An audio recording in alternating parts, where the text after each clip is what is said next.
Ganda nito, oh. Sana maging successful yung pagbebenta ko ng damit noon, ha? Mahal, ang dami nating ibebenta mamaya. Manifest natin na makabenta kayo, Nay, para makaahon na tayo sa kahirapan. Hindi ako makapaniwalang nabili ko na yung pangarap kong tig 200,000 na relo. Wow, ang ganda niyan, Tay. Anak, tignan mo to binili sa akin ng tatay mo. Di ba ang ganda? Hala, di ba mahal yan, Nay? Mas mahal pa to sa bahay ng kapitbahay natin, no? Magbebenta ulit kami mamaya para mas marami tayong pera. Anak, binilang kita ng kotse. Gamitin mo to pag pupunta ka ng school, ha? Ha? Tay, di ko naman po kailangan ng kotse. Kaya ko naman po mag-commute. Gumastos pa tuloy kayo. Dami mo naman sinasabi, anak. Sige na, puntahan mo na sa labas. Wow! May sarili na akong sasakyan. Wow, ang ganda naman ng bagong kotse mo, Scarlett. Ah, salamat po. Hindi ka ba nagtataka, Scarlett, kung bakit ang bilis niyo yumaman? Galing yun sa pagbebenta ng damit nila nanay. Ang dami na nga nilang mamahaling gamit ngayon eh. Sure ka ba? Na damit lang ang tinitinda nila? Nay, bumabagabag talaga sa isip ko kung bakit ang bilis nating yumaman. Ano ba talaga binibenta niyo ni tatay? Ano ka ba anak? Malaki talaga ang kita sa pagbebenta ng damit. Pero nay, wala nang pero-pero. Hindi ka ba masaya anak? Na mayaman na tayo? Na nabibili natin lahat ng gusto natin? Sige na, mag-aayos pa ako ng benta ko. Mahal, nakauwi ka na ba?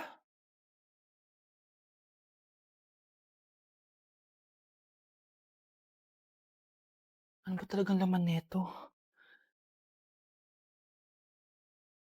Nagbebenta sila ng laman loob ng tao. Wow, sobrang ganda mahal. Buti naman nagustuhan mo mahal. Nga pala, kinuha ko na yung laman loob ng kapitbahay natin. Si Rosa? Malaking pera na naman to. Mahal, hindi dapat malaman ni Scarlett to, ha? Ano yun? Nasaan yung ledger? Nandito lang yung kanina. Ba't mo winala yung ledger, mahal? Nandun lahat ng mga sikreto natin. Sinong tao dyan? Nak, magbabakasyon muna ako ng isang buwan. Ikaw muna magbantay ng bahay, ah. Sige po, Nay. Oh, eto ang susi ng bahay. Huwag mong wawala yan, ha. Promise, di ko po wawala, Nay. Bye, anak. Few moments later. May tumatawag. Si Crush. Hello? Hello, Vince. Pwede ba tayo mag-date ngayon? Date? Oo naman. Sige, kita tayo mamaya. Sige, magbibihis na ako. Ayan, gwapo na ako. Hello, Crush. Papunta na ako. Excited na ako. Tumatawag si Mama. Anak, pakipatay nga yung tumutulong tubig sa banyo, tsaka yung sinain ko. Salamat, anak. Huwag mong wawala yung susi, ha? Sige, Nay. Ba't tayo mabuksan? Oh, eto ang susi ng bahay. Huwag mong wawala yan, ha?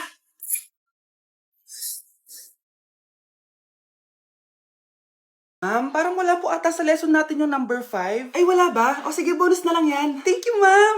Ma'am, wala po ata sa lesson natin yung number 5. Oh, anong gagawin ko? Puro ka kasi daldalan, kaya di mo alam. No, favoritism si ma'am. May sinasabi ka? Ay, wala po. A few moments later. So, ganun lang siya kadali. Ma'am, pwede po ako pa-excuse? Sumasakit po yung puson ko eh. Sige, punta na lang sa clinic. May gamot doon. Sige po, ma'am. Nagets niyo ba, class? Ma'am, excuse po. Sumasakit po yung puson ko. Ang arte mo naman. Onti sakit lang. Excuse agad. Kapag di maganda, wag na mag-inarte. Kala mo naman ang ganda ni ma'am. Hello po, ma'am. Sorry po, absent ako kahapon. Nagkalagnat po kasi ako eh. Ganun ba? Sige, excuse na lang kita. Sige po, ma'am. Thank you po. Ma'am, excuse po. Nilagnat po kasi ako kahapon kaya di po ako nakapasok. Naku, tigilan mo ako ha! Walang isang araw na lagnat. Ang sabihin mo, tamad ka pumasok? Ikaw nga, palagi ka nga di pumapasok eh. Anong sabi mo? Totoo naman, ma'am. May favoritism ka. Susumbong kita sa principal. Maniniwala ba ang principal sa'yo? Wala ka namang ebidensya. Anak, mag-exam tayo mamaya ha. Dapat mas mataas grades mo kay Scarlett. Oo naman, Nay. Mas magaling naman ako sa kanya. Anak ni Ma'am si Samantha. Eto yung mga sagot mamaya sa exam. Perfect mo yan. Sige na, Nay. Baka may makakita pa sa atin. Humanda kayong dalawa sa principal. Tapos na yung maliligayang araw nyo. Dok, bakit ka meron neto, ha? Bakit may picture ka ng nawawala akong anak? Hindi mo ba talaga ako naaalala? Hindi. Sabihin mo sa akin, buhay pa ba ang anak ko? Umalis ka na. Marami pa akong gagawin. Buhay pa ba ang anak ko? Oo!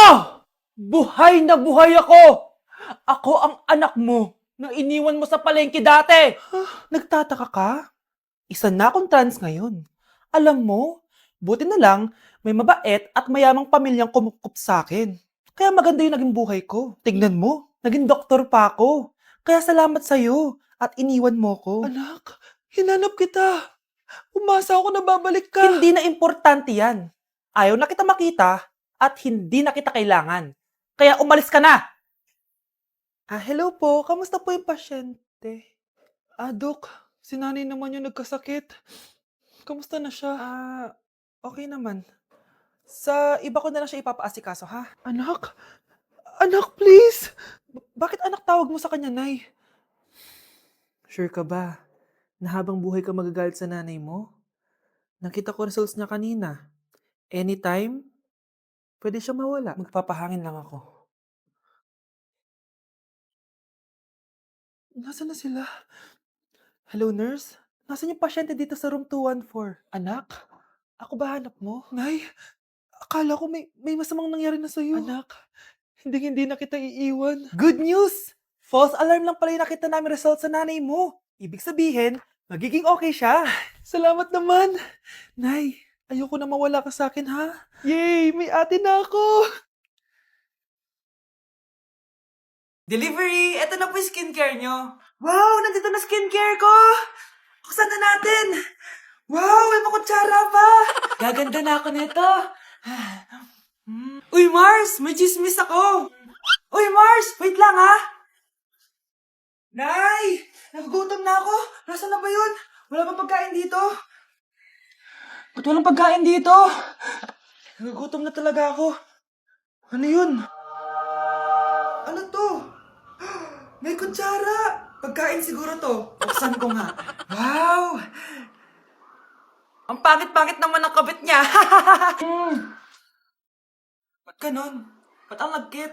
Alo, tanghali na pala. Wait lang, Mars, ha? Mamaya na lang. May chismis pa ako. Anak, kumain na tayo. Anak! Anak! Anak, ano nangyari sa'yo? Ako kinain to. Ang bobo-bobo mo talaga. Ay, mag-face-to-face class na daw kami bukas. Ay, buti naman. Nabawasan yung mga tamad dito sa bahay. Kaso, Nay, buntis ako. Malapit na akong mga anak. Ha? Alam ba naman yan, anak? Buntis ka pala, di ko alam. Anong gagawin ko, Nay? Kaka-cellphone mo yan eh. O sige, kakusapin ko teacher mo.